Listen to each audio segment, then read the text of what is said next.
నెహ్రూ రాసిన discovery of India పుస్తకం ఆధారంగా తీసిన భారత్ ఏక్ ఖోజ్ సిరీస్ను ఫాలో అవుతున్న వాళ్ళందరికీ స్వాగతం. స్వాగతం. ఈరోజు మనం 36వ భాగం గురించి మాట్లాడుకోబోతున్నాం. ఇది పూర్తిగా ఔరంగజేబ్ రెండవ భాగమన్నమాట. అవును. మొఘల్ సామ్రాజ్యంలో అధికారం కోసం జరిగిన బహుశా అత్యంత క్రూరమైన పోరాటాన్ని ఈ భాగం చూపిస్తోంది. అవును, ఇది కేవలం యుద్ధాల కథ కాదు. ఇది ఒక కుటుంబంలో జరిగిన అంతర్యుద్ధం, అన్నదమ్ముల మధ్య నమ్మకద్రోహం, రాజకీయ చదరంగం లాంటిది. ఖచ్చితంగా రాజకీయ చదరంగంలో ఎత్తులు పై ఎత్తుల కథ. అధికారాన్ని చేజిక్కించుకోవడానికి ఒక వ్యక్తి ఎంత దూరమైనా వెళ్తాడని, ఆ నిర్ణయాలు ఒక మహాసామ్రాజ్యం భవిష్యత్తును ఎలా మార్చేశాయో ఈ భాగం చాలా స్పష్టంగా వివరిస్తోంది. సరే, అయితే మొదటగా సముగర్ యుద్ధంతో మొదలుపెడదాం. మూలాల ప్రకారం షాజహాన్ తన పెద్ద కొడుకు దారా షికోహును వారసుడిగా ప్రకటించాడు. అవును. దారా దగ్గర 50,000 మంది సైన్యముంది. ఔరంగజేబ్, మురాదుల ఉమ్మడి సైన్యం 40,000 మాత్రమే. అయినా సరే దారా ఎలా ఓడిపోయాడు? కేవలం అనుభవం లేకపోవడం వల్లేనా, లేక ఔరంగజేబ్ వ్యూహంలో ఇంకేమైనా ప్రత్యేకత ఉందా? ఇది చాలా మంచి ప్రశ్న. ఇక్కడే మనకు మొఘల్ సామ్రాజ్య పతనానికి బీజాలు కనిపిస్తాయి. చూడండి, దారా షికోహ్ అక్బర్ లాంటివాడు. ఉదారవాది, తత్వవేత్త, అన్ని మతాలను గౌరవించేవాడు. కాని అతను యుద్ధవీరుడు కాదు, వ్యూహకర్త అంతకన్నా కాదు. మరోవైపు ఔరంగజేబ్ దక్కన్లో ఏళ్ల తరబడి యుద్ధాలు చేసి రాటుదేలిన యోధుడు. అతని సైన్యం చిన్నదే అయినా అది అత్యంత క్రమశిక్షణతో. అంటే ఒక ప్రొఫెషనల్ ఆర్మీ లాంటిదా? అంతే. ఆధునిక ఆయుధాలతో యుద్ధానికి ఎప్పుడూ సిద్ధంగా ఉండే ఒక ప్రొఫెషనల్ ఆర్మీ అన్నమాట. అంటే దారా సైన్యం కేవలం ఒక గుంపుగా ఉంటే, ఔరంగజేబ్ది ఒక పటిష్టమైన సైనిక దళం. ఖచ్చితంగా. సముగురు యుద్ధంలో ఇదే జరిగింది. దారా ఏనుగు మీద నుండి దిగి గుర్రమెక్కడం ఒక పెద్ద వ్యూహాత్మక తప్పిదంగా మారింది. సైన్యం అతను చనిపోయాడననుకుంది కదా? అవును. తమ నాయకుడు లేడని భావించి సైన్యం చెల్లాచెదురైంది. ఔరంగజేబ్ ఈ అవకాశాన్ని చక్కగా వాడుకుని యుద్ధాన్ని గెలిచాడు. ఓడిపోయిన దారా అవమానంతో తండ్రిని కలవకుండానే ఢిల్లీకి పారిపోయాడు. ఇది అతని చేసిన మరో పెద్ద తప్పు అనిపిస్తుంది. చాలా పెద్ద తప్పు. ఓటమి తర్వాత దారా నేరుగా ఆగ్రాకోటకు వెళ్ళుంటే పరిస్థితి మరోలా ఉండేదేమో. అవునా? ఉండేది. ఆగ్రాకోట అప్పట్లో అజేయమైనది. షాజహాన్ మద్దతుతో అతను కోటలో ఉండి ఉంటే ఔరంగజేబుకు అది పెద్ద సవాలుగా మారేది. కాని దారా పారిపోవడంతో ఔరంగజేబుకు ఆగ్రాదారి సుగమమైంది. ఇక ఆగ్రాలో జరిగిన సంఘటనలు ఒక సైకలాజికల్ థ్రిల్లర్లాగా అనిపిస్తాయి. ఔరంగజేబు ఆగ్రా చేరుకున్నాక నేరుగా తండ్రిని కలవడు. దూతల ద్వారా ఒక మైండ్ గేమ్ ఆడతాడు. అవును. ఇదొక రాజకీయ చదరంగం.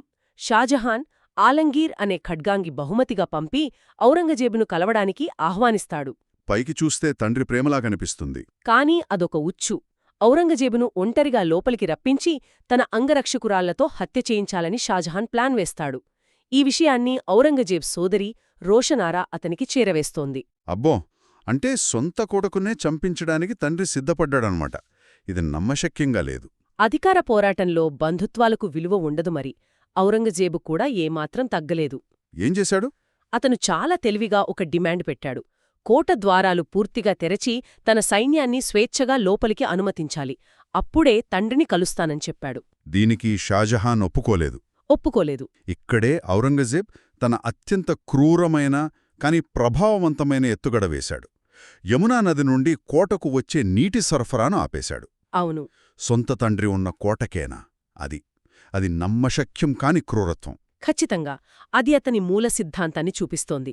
అధికారం కోసం పోరాడుతున్నప్పుడు భావోద్వేగాలకు, సెంటిమెంటుకు చోటులేదు. అంటే ఆ క్షణం నుండి ఔరంగజేబ్ దృష్టిలో షాజహాన్ తండ్రి కాదు, ఒక రాజకీయ ప్రత్యర్థి, సింహాసనాన్ని అడ్డుకుంటున్న ఒక ప్రత్యర్థి అంతే. కోటని ఎలాగైనా స్వాధీనం చేసుకోవాలి. వేసవికాలంలో నీళ్లు లేక పాపం షాజహాన్ లొంగిపోక తప్పలేదు. అలా ఒక చక్రవర్తి తన సొంత కొడుకు చేతిలో బందీ అయ్యాడు. సరిగ్గా. తండ్రిని అడ్డు తొలగించుకున్నాక ఔరంగజేబు దృష్టి సింహాసనానికి ఇంకా అడ్డుగా ఉన్నవాళ్లమీద పడింది. ఆశ్చర్యకరంగా అతని తర్వాతి టార్గెట్ తనకు సహాయం చేసిన సొంత తమ్ముడు మురాద్ బక్ష్. అవును. ఇక్కడే ఔరంగజేబ్ పాలనలోని ఒక ముఖ్య సూత్రం బయటపడుతుంది. శత్రువుని కేవలం ఓడించడం కాదు, వాళ్ళు మళ్లీ తలెత్తకుండా పూర్తిగా నిర్మూలించడం. అందుకే సొంత సోదరుల విషయంలో కూడా కనికరం చూపలేదు. చూపలేదు. మురాద్కు రాజ్యాన్ని పంచుతానని మాటిచ్చాడు, కాని అది కేవలం అతన్ని వాడుకోవడానికి అన్నమాట. ఆ పన్నాగం కూడా చాలా నాటకీయంగా ఉంటుంది. విజయోత్సవ వేడుకల పేరుతో మురాదును పిలుస్తాడు. అవును, పిలిచి మద్యం తాగించి నిరాయుధుణ్ణి చేసి బంధిస్తాడు. కేవలం బంధించడమేనా? కాదు, తన చర్యకు చట్టబద్ధతను కూడా కల్పించాడు. మురాద్ గతంలో గుజరాత్లో ఒక వజీరును హత్య చేశాడనే పాత కేసును తిరగదోడాడు. ఓ, ఆ వజీర కుమారులతో ఫిర్యాదు చేయించి షరియత్ చట్టం ప్రకారం విచారణ జరిపించాడు. ఆ షరియత్ చట్టమంటే ఏమిటి? దాన్నెలా వాడుకున్నాడు? షరియత్ చట్టం అంటే ఇస్లామిక్ ధర్మశాస్త్రం. దాని ప్రకారం హత్యకు శిక్ష మరణదండన. అయితే మృతుని వారసులు క్షమిస్తే హంతకుడు బ్రతికిపోవచ్చు. అయితే ఇక్కడ ఔరంగజేబు వజీరు కుమారులపై ఒత్తిడి తెచ్చి క్షమించకుండా చేశాడు. దాంతో న్యాయస్థానం మురాద్కు మరణశిక్ష విధించింది. చూడుతానికి అంతా చట్టప్రకారమే జరిగినట్టుంటుంది, కాని తెరవెనక అంతా నడిపించింది ఔరంగజేబు. అంటే తన మార్గాన్ని నిష్కంటకం చేసుకోవడానికి చట్టాన్ని కూడా ఒక ఆయుధంగా వాడుకున్నాడు. ఇక మిగిలింది దారాషికో.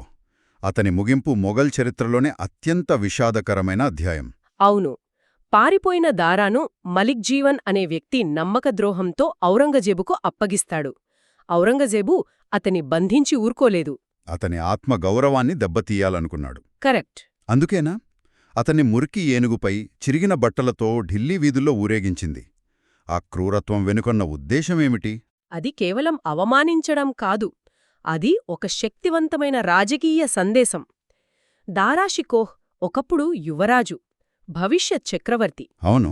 అలాంటి వ్యక్తిని ఆ దీనస్థితిలో ప్రజలకు చూపించడం ద్వారా, చూడండి, మీ రాజు కావాల్సిన వాడి గతి ఏమైందో.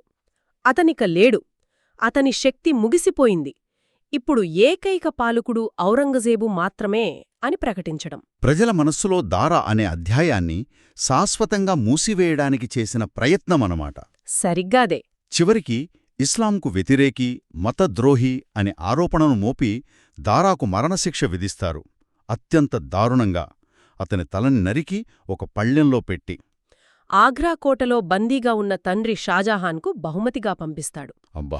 ఆ సంఘటనతో షాజహాన్ పూర్తిగా కుప్పకూలిపోయాడు. తన మిగిలిన జీవితాన్ని తాజ్మహల్ను చూస్తూ, తన ప్రియమైన భార్య, కుమారుణ్ణి తలుచుకుంటూ గడిపాడు. ఇలా తన సోదరులందరినీ, తండ్రిని అడ్డు తొలగించుకుని ఔరంగజేబు ఆలంగీర్ అంటే ప్రపంచ విజేత అనే బిడుదుతో సింహాసనాన్ని అధిష్ఠించాడు. అవును. సరే, తన ప్రత్యర్థులందరినీ తొలగించుకుని ఔరంగజేబు చక్రవర్తి అయ్యాడు. అతని పాలనలో మొఘల్ సామ్రాజ్యం దాని చరిత్రలోనే అత్యంత విస్తారమైన స్థాయికి చేరుకుంది. ఇది ఒక రకంగా విజయమే కదా? కాని కథ అక్కడితో ముగియలేదు. నిజానికి అసలు కథ అక్కడే మొదలవుతుంది. ఎలా? ఇక్కడే ఔరంగజేబు పాలనలోని అతిపెద్ద వైరుధ్యం మనకు కనిపిస్తుంది. సామ్రాజ్యం భౌగోళికంగా ఎంతగా విస్తరించిందో అంతర్గతంగా అంతగా బలహీనపడ్డం ప్రారంభమైంది. అతను నిర్మించిన ఆ విశాల సామ్రాజ్యం ఇసుకమీద కట్టిన భవనంలా మారింది. దీనికి ప్రధాన కారణం అతని విధానాలేనా? ముఖ్యంగా జిజ్యా పన్నును తిరిగి విధించడం గురించి మూలాల్లో ప్రస్తావించారు. అసలు ఈ జిజ్యా పన్ను అంటే ఏమిటి?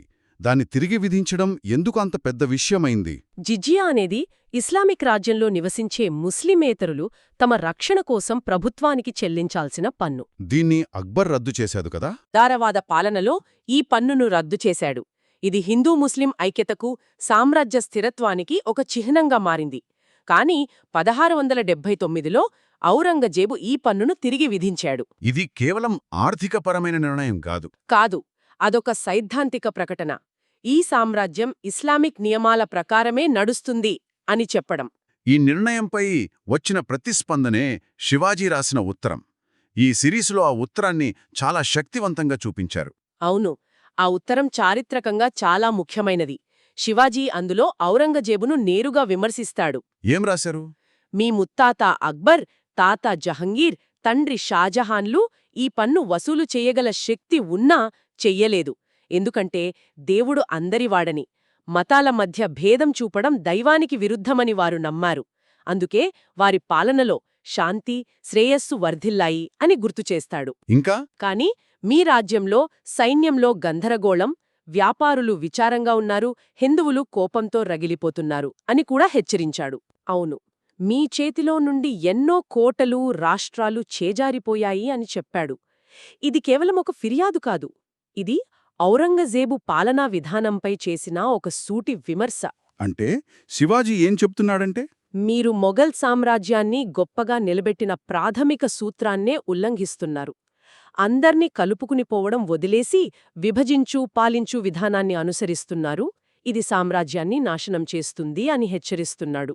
అదే నిజమైంది. నిజమైంది. కేవలం జిజ్యా పన్ను మాత్రమే కాదు, అతని నిరంతర యుద్ధాలు కూడా సామ్రాజ్యాన్ని బలహీనపరిచాయి కదా, ముఖ్యంగా దక్కన్లో మరాఠాలతో చేసిన యుద్ధం. అవును, దాదాపు 25 సంవత్సరాలు ఔరంగజేబు దక్కన్లోనే గడిపాడు. బీజాపూర్, గోల్కొండ సుల్తానేట్లను జయించాడు, కాని మరాఠాలను పూర్తిగా అణచివేయలేకపోయాడు. వారి గెరిల్లా యుద్ధతంత్రం మొఘల్ సైన్యాన్ని బాగా దెబ్బచేసింది. చాలా. ఈ సుదీర్ఘ యుద్ధాల వల్ల మొఘల్ ఖజానా పూర్తిగా ఖాళీ అయిపోయింది. చక్రవర్తి దశాబ్దాలపాటు రాజధానికి దూరంగా ఉండటంతో ఉత్తర భారతదేశంలో స్థానిక పాలకులు, జమీందార్లు తిరుగుబాట్లు చేయడం మొదలుపెట్టారు. అంటే జాట్లు, సిక్కులు, రాజ్పూతుల తిరుగుబాట్లకు కూడా ఇదే కారణమా? చాలా వరకు అవును. అతని కఠినమైన మతపరమైన విధానాలు, అధిక పన్నులు ఈ తిరుగుబాట్లకు ఆజ్యం పోశాయి. ఏ రాజ్పూతులైతే ఒకప్పుడు మొఘల్ సామ్రాజ్యానికి మూలస్తంభాలుగా ఉన్నారో వారే ఇప్పుడు శత్రువులుగా మారారు. అవును, అతను సామ్రాజ్యాన్ని విస్తరించడానికి చేసిన ప్రయత్నాలే దాని పునాదులను కదిలించాయి. ఇదొక విషాదకరమైన ఐరనీ. చివరికి 1707లో తన 90వ ఏట ఔరంగజేబు మరణించాడు. అతను వెనక వదిలివెళ్ళింది చరిత్రలోనే అతిపెద్ద మొఘల్ సామ్రాజ్యం. కాని అది ఆర్థికంగా దివాళా తీసినా, అంతర్గత కలహాలతో నిండినా, అన్ని వైపుల నుండి శత్రువులతో చుట్టుముట్టబడిన ఒక బలహీనమైన సామ్రాజ్యం. సరిగ్గా చెప్పారు. అతని మరణం తర్వాత కేవలం కొద్ది దశాబ్దాలలోనే ఆ మహాసామ్రాజ్యం కుప్పకూలిపోయింది. అందుకే ఈ భాగం చివర్లో వచ్చే వేదమంత్రం చాలా అర్థవంతంగా అనిపిస్తుంది. కస్మై దేవాయ హవిషా విధేయాం. గ్రేట్. దాని అర్థం? ఈ భూమిని, ఆకాశాన్ని ధరించిన ఆ దేవుడు ఎవరు, మనం ఎవరిని పూజించాలి అనే ప్రశ్నతో ముగుస్తుంది. అంటే ఇన్ని హత్యలు, యుద్ధాలు, ఇంత అధికారం ఇవన్నీ సాధించిన తర్వాత చివరికి మిగిలేదేమిటి, మానవ జీవిత పరమార్థమేమిటి అనే ఒక తాత్విక ప్రశ్నను ఈ సిరీస్ మన ముందుంచుతుంది. అవును, ఔరంగజేబ్ తన లక్ష్యాలను సాధించాడు. అతను తిరుగులేని చక్రవర్తి అయ్యాడు, సామ్రాజ్యాన్ని విస్తరించాడు. కాని ఏ ధర చెల్లించి? సొంత కుటుంబాన్ని నాశనం చేసుకుని, సామ్రాజ్య పునాదులనే బలహీనపరిచి.